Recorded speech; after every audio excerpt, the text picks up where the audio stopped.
would like to thank our sponsors, Genentech, Biogen, and Scholar Rock for supporting MDA's SMA Virtual Learning Series. Hello, my name is Jessica Hubbard. I'm the Manager of Community Education here at MDA.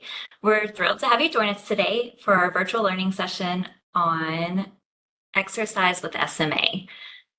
Excuse me. This learning event is part of our larger MDA community education program, which focuses on bringing the neuromuscular disease community together around education and resources.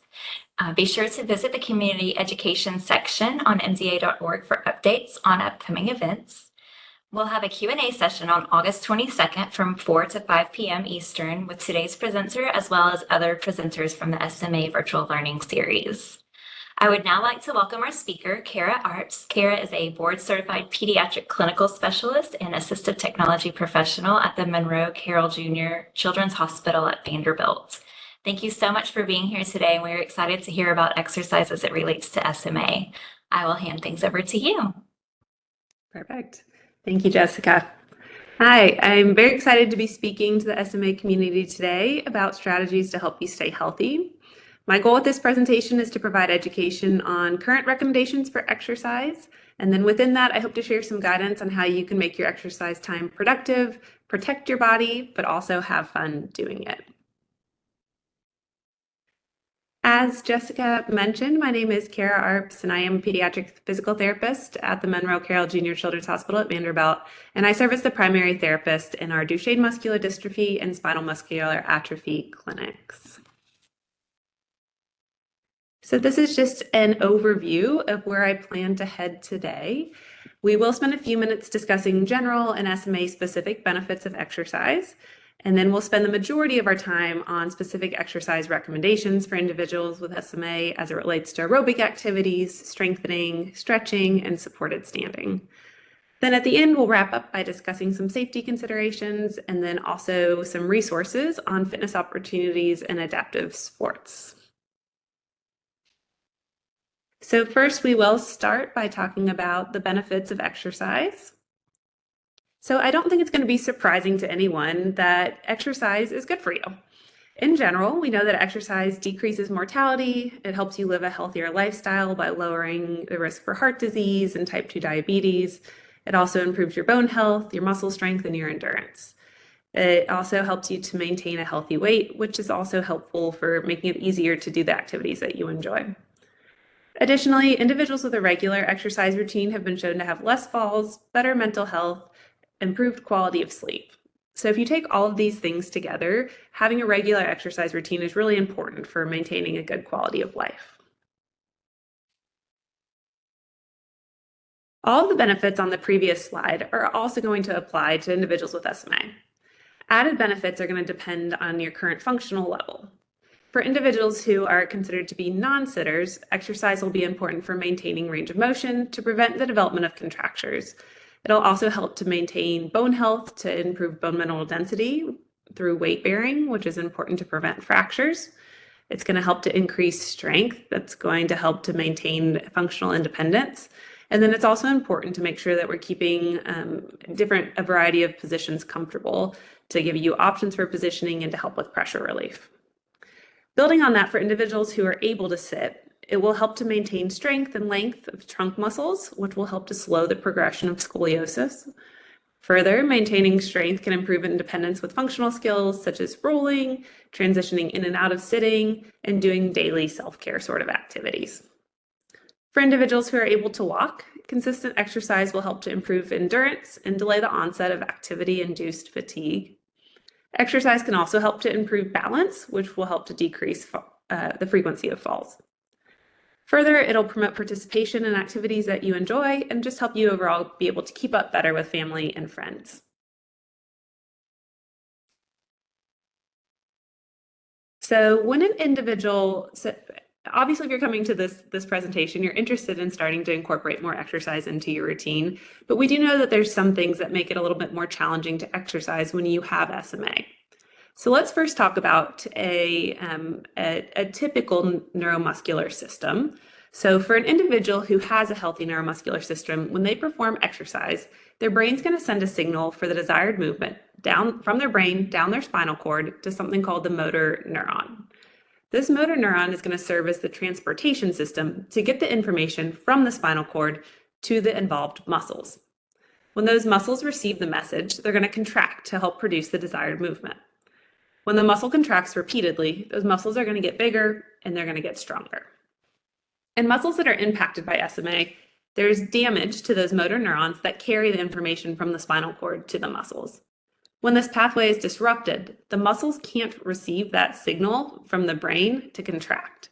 So the muscles are going to lose size and they're going to become weak. So understanding how this system is affected is going to impact our expectations for improvements in muscle strength.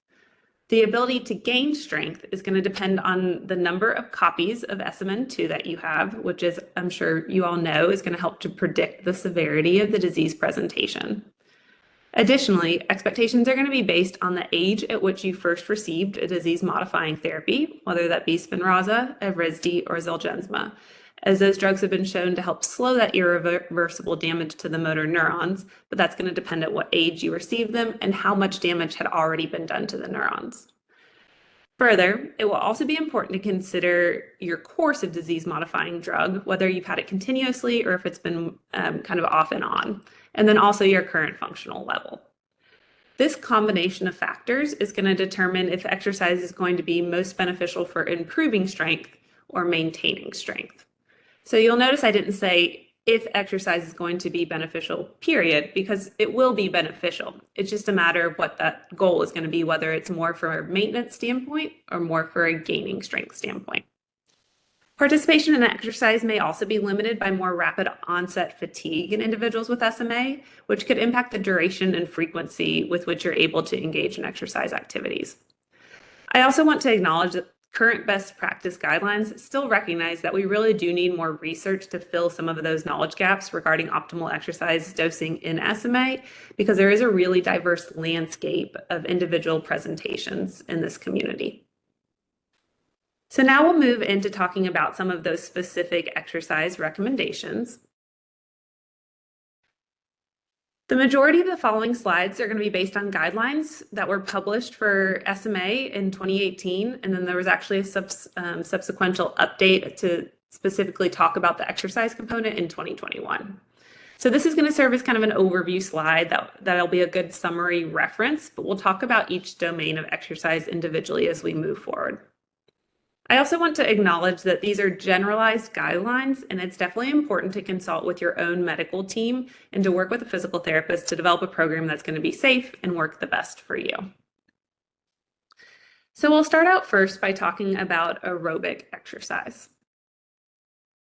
The primary goal of aerobic exercise is to maintain both cardiovascular endurance, meaning your heart and your lungs, and muscle endurance.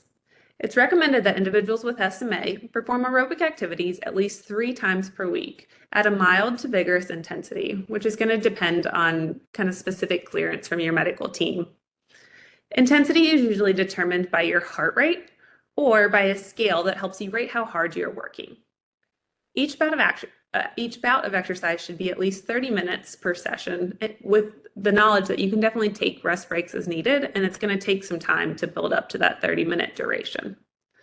When we're talking about aerobic exercise, we're referencing any type of continuous, repeated movement that keeps the body moving over an extended period of time. As you're progressing your aerobic exercise program, you always want to increase frequency and duration of exercise before increasing the intensity.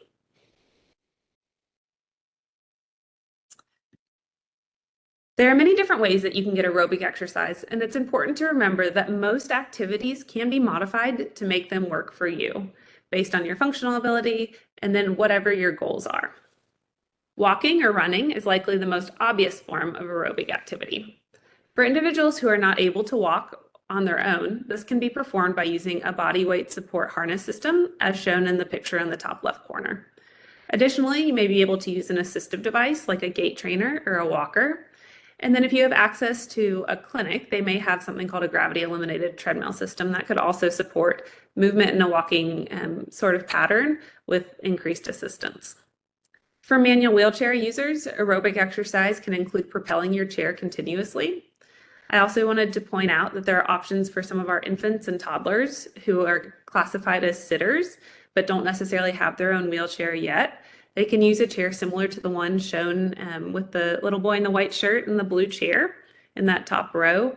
It provides large wheels with easy access that allow children who are a little bit smaller with some weakness in their arms to still be able to propel and independently explore their environment. There are instructions that are actually available to kind of do a DIY to make a chair like this, but there's also several companies who sell them pre-made. Another option for individuals at all functional levels is to use something called an ergometer. Simple ones can be purchased online through a site like Amazon, and they can actually be used for both the arms and the legs. For individuals who are not able to complete an ergometer independently, there are other options available that actually provide you assistance to complete those revolutions. There are also a lot of great virtual options available to promote physical activity, like playing video games, especially ones that require continuous movement. So if you think about something maybe like Wii Sports or Just Dance, or even some of the ones that are made specifically for fitness. Swimming is a wonderful form of aerobic activity as well for individuals at all functional levels. For some individuals, maybe it looks like swimming laps. For other individuals, they may benefit from actually walking in the pool or doing water aerobics. For individuals who require assistance to maintain a floating position, I highly recommend cervical floats like the one shown in the bottom row that allows more freedom of movement of the trunks and arm and legs. And I will say that there are cervical floats that are available from infants all the way up through adults. And so it just lets you have your whole body free to be able to strengthen various body parts and various planes and have a lot of freedom with that. Yoga that involves a continuous flow of movement can also have aerobic benefits and can be performed in standing, sitting in a wheelchair, or lying down. And there's lots of great videos available online that can help guide you through wheelchair yoga sort of activities. Lastly, riding a bike is a great form of activity that is low impact and low stress and can be modified for various functional abilities. There are off-the-shelf bikes available that have 3 wheels but are made for people who are varying sizes up until adulthood. And they can provide a little bit of extra support for balance if it's challenging to maintain balance on a 2-wheeled bike. If more postural support is needed, there's adaptive bikes available that increase the ease of propulsion, and then also have push bars that can allow a loved one or a caregiver to help you propel as needed. So next we'll move into talking about strengthening activities.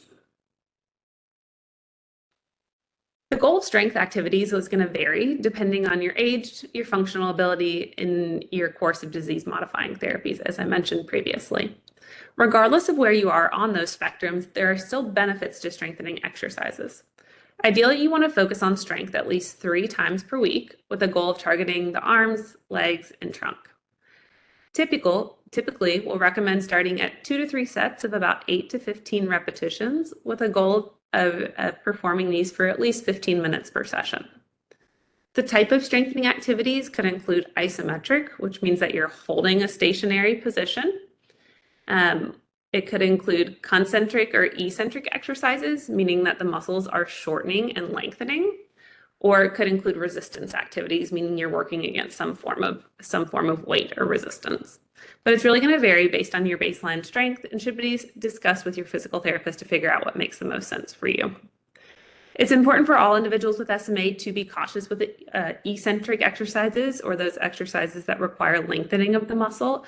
It's just an area where we continue to require additional information in to truly understand if that can be damaging to perform to muscles that are a little bit weaker. Typically, when we're thinking about that intensity, we want to increase frequency and duration before increasing the number of sets or reps as we're working to progress a strengthening program.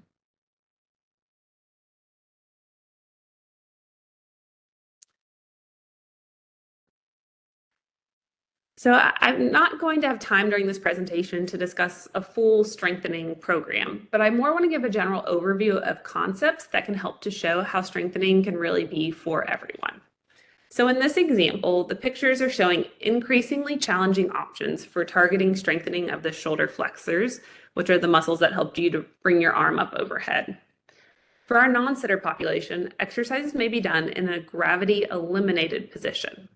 So you can see in the far left picture a fancy contraption, which is something that we call using slings and springs. The goal here is to remove the effect of gravity by suspending the targeted body part in space to allow increased ease of movement.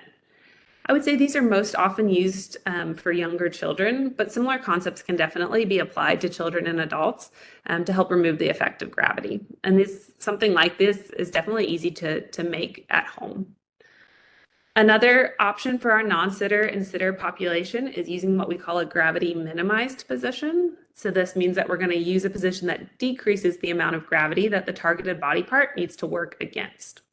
So in the second picture, you'll see that the individual is performing shoulder flexion or lifting the arm overhead, and they're doing this in a sideline position, which decreases the strength required to perform the movement compared to being in a more upright position. For our sitter and walker populations, the next step in our progression is shown in the third picture, which would be to perform that shoulder flexion against gravity using just the weight of the arm. And then finally, for our walker population who's able to perform the activity in picture 3 without any difficulty, we can add resistance to increase the challenge.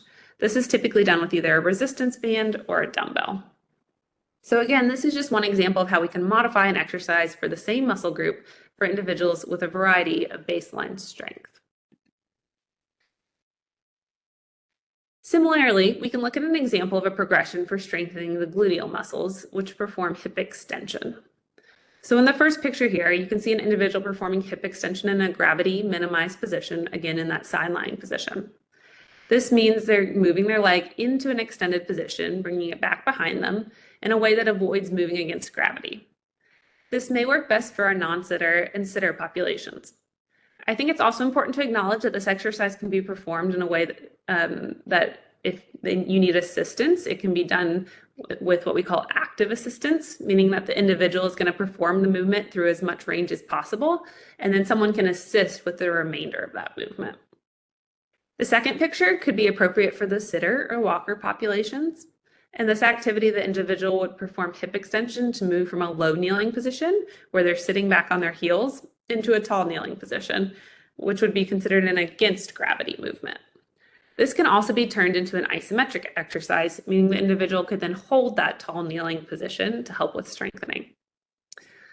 The third picture shows a squat, and this would be mostly for a walker population and would be again considered an against gravity sort of movement. A progression of this exercise may involve stepping up and down from a step, which could be appropriate for a walker population who is looking for increased difficulty. Next, we'll discuss a few different positions that can be used for strengthening of trunk muscles for individuals at varying ages and abilities. For our non-sitter and sitter populations, it's really important to work on strengthening of our cervical and trunk extensors, which are the muscles on the backside of your body. For our younger age group, one way that we can do this is by lying on their stomach on a therapy ball. The benefit to this is that the difficulty can easily be modified by rolling the ball forward or backward to make it easier or harder to lift the head. So the more horizontal someone is, the more they're having to work against gravity to lift the head, versus if you bring the ball backwards and make them more vertical, this activity should become easier. Additionally, for our non-sitter and sitter populations, practicing rolling can be a good way to target trunk strength. If you initiate that movement by reaching with the arm, you're going to target those upper trunk muscles. And if you initiate by bringing that leg across, you're going to target those lower trunk muscles. If we think about targeting the abdominal muscles, we can modify a sit-up type movement in a variety of ways. For infants, this may look like a pull to sit type of movement. This can also be modified for an older individual by practicing the transition from lying down to sitting up by pushing through the arms on the floor. Or if you have some type of bar overhead, you can have them pull on the bar to work on both upper extremity strengthening and strengthening of the trunk. Another position that's great for stabilizing and strengthening core muscles is the hands and knees position. For your younger and smaller population, you can provide some extra support by positioning the child over a leg where they have their hands and knees contacting the floor on either side. For some individuals, it may be a good challenge just to maintain the hands and knees position with a focus on engaging those abdominal muscles to maintain a straight spine and keep the pelvis level. If this is too easy, it can be progressed by lifting an arm, a leg, or if you really want to challenge, lifting both at the same time, as shown in the picture below. In addition to the key muscle groups we typically think about, it's also important to remember that there are muscles that help you breathe, and we want to keep these muscles strong as well. I would encourage you to not only speak with your physical therapist, but also consult your pulmonologist before you start a new breathing program. The child on the left is using a product called the breather, which is used for respiratory muscle training. With the breather, you can set the resistance that you inhale against and then a separate resistance that you exhale against to work on specific training for the muscles that help you breathe in and the muscles that help you blow out. You can create a respiratory muscle training program that's going to be similar to any other type of strengthening program, where you would start with a certain number of reps and a certain number of sets at a certain resistance, and then you can gradually work to increase the intensity as appropriate. For younger children who may have difficulty with such a formal program or who just want something more fun to do, you can perform activities such as blowing bubbles or blowing a pinwheel and really encouraging them to take a deep breath in and then a real strong, firm breath out. Further, there are a plethora of what we call straw games that use just a standard drinking straw. And you can do a number of activities with them, and there's a lot of different lists online if you look for straw games. In the picture shown here, the children are trying to blow a pom-pom through a maze. But again, the opportunities with this type of activity are truly endless, and it's something that can be fun, that can be performed with siblings or with friends. So next, we're going to move into talking a little bit about stretching. The primary goal of stretching is to maintain flexibility of muscles, which is especially important in SMA to prevent the development of asymmetrical postures or unnecessary compensations with your movements. Stretching is going to be most important for our non-sitter and sitter individuals who are going to be at increased risk for muscle tightness due to muscle imbalances and prolonged time in stationary positions. However, some walker individuals may also benefit from a regular stretching routine, most commonly for calf tightness or hamstring tightness. Stretching is going to be most effective if it's performed at least 5 days per week. When we think about intensity of stretching, the goal is to move through the full available range of the muscle and then to complete a hold at that end range. In order to maintain the range of muscle, we want to hold this stretch for at least 60 seconds for each muscle group. If the goal is to gain range in that movement, we actually want to focus more on prolonged positioning with a hold for at least 60 minutes. So we'll talk about each of those next.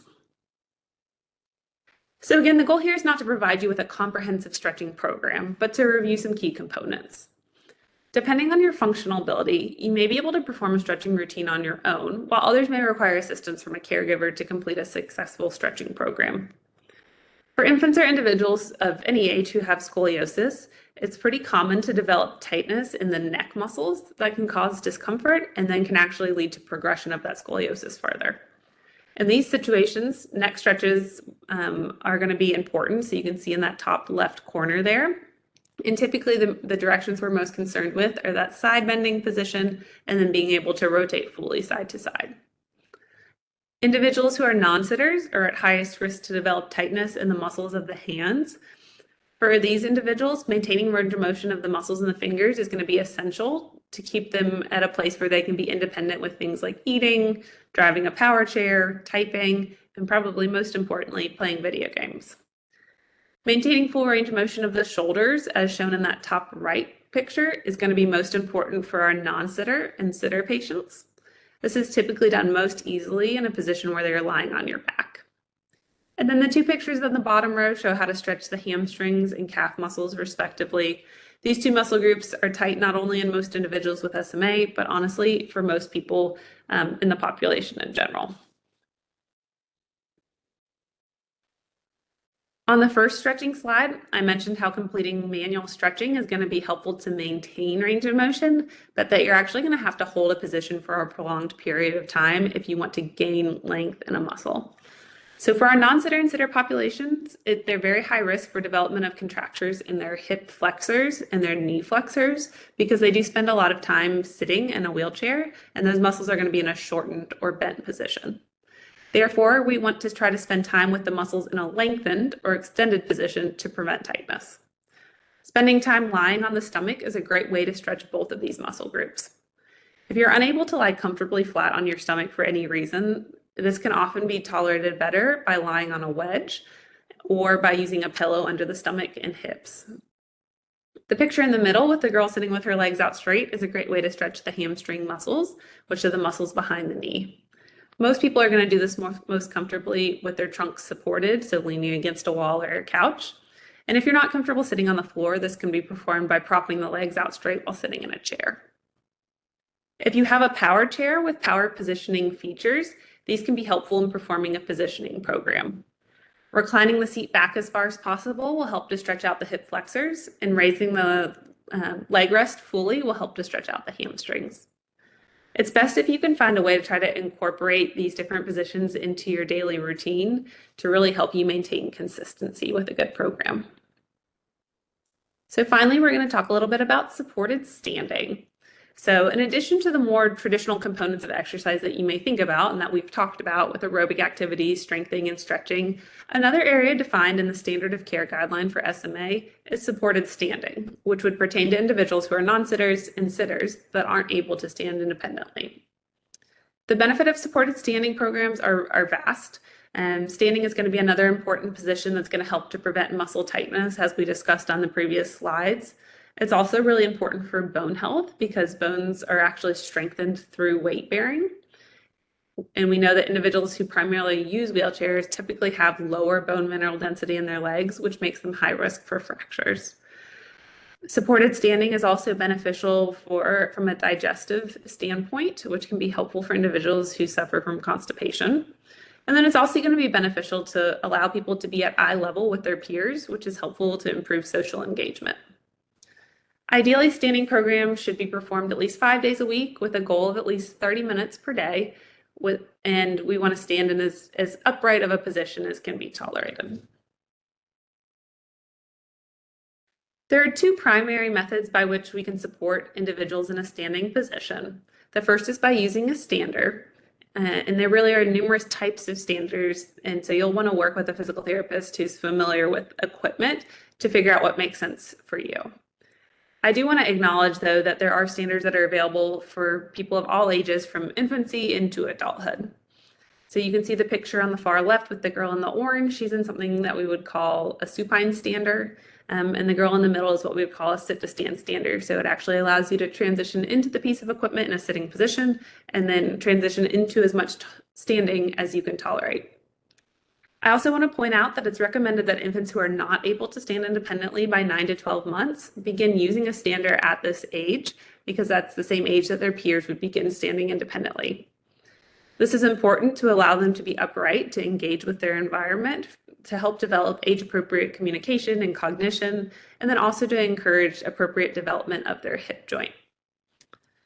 The other option that provides opportunities for supported standing is using a power standing wheelchair. So the picture that you can see on your far right. For power chair users, this is typically the best option because it can be performed anywhere and does not require an additional transfer into another piece of equipment. I do again just want to encourage you to consult your medical team, specifically talking with an orthopedic doctor, maybe an endocrinologist, to make sure that standing, your bones are going to be healthy enough to support you in a standing position if you're starting a new standing program. So we'll move now into a few safety considerations. With the initiation of any exercise program, we want to definitely make sure that it's done safely. So you want to perform a warm-up before performing any type of aerobic or strengthening program to prepare your muscles for that activity. And then similarly, you're going to want to perform some stretching following any exercise to make sure that your muscles are able to heal. You'll also want to be sure to avoid performing strengthening exercises targeting the same muscle group on consecutive days. So you're going to want to alternate between doing targeted activities for the arms, the legs, and the trunk, and allow rest days in between. It's important to make sure that you're grading any kind of aerobic activities to an intensity that best meets your needs, where you're able to prevent overexertion. This might be based on your heart rate, or maybe based on a scale that helps you rate how hard you feel that your body is working or how tired you feel that your body is. With strengthening exercises, you will really want to focus on completing them with the correct form.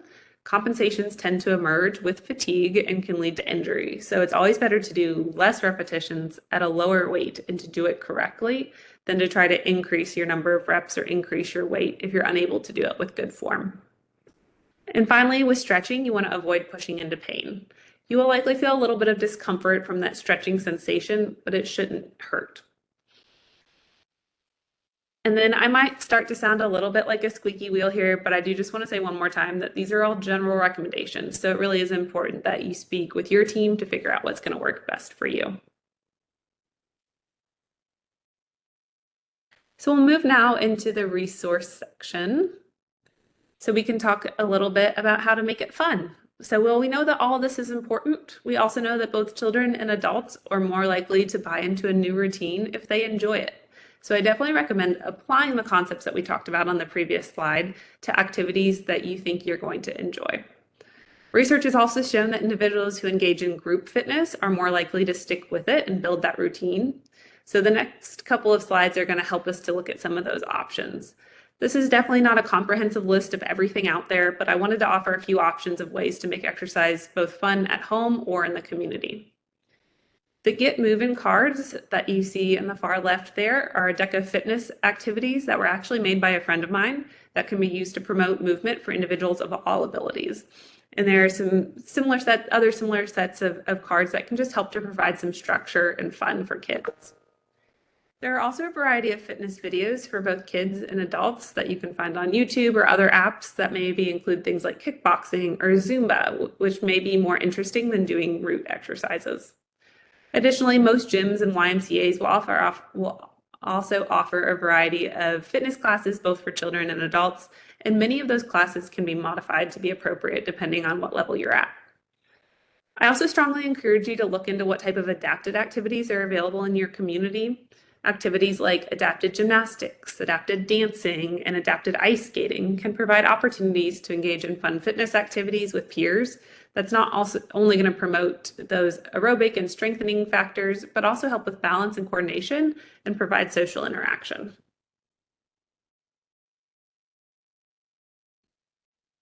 I now want to draw your attention to a few other adapted sport options that can be great for individuals who are really looking to be part of a team. There are adapted climbing programs that can provide a variety of different options to promote independence with rock climbing activities on a team. There are also power wheelchair soccer and manual wheelchair basketball leagues. Both of these options have competitive teams that travel to compete and actually feed into USA teams that compete at the international level. If you live in a colder climate, you may enjoy options for adapted skiing. Further, many pro hockey teams have an associated sled hockey team that can allow athletes to play hockey in a seated position with an option to have assistance from someone to help push them on the ice as needed. Swim teams are a great option for all individuals that can be adapted to any ability, and water really truly has universal therapeutic benefits. I actually just added that last picture in the bottom right corner over the weekend because I learned about something new at a muscular dystrophy conference, which is adapted scuba diving, and apparently is available at many resorts across the world. I say all of this to show you that there really is something for everyone to have fun staying active.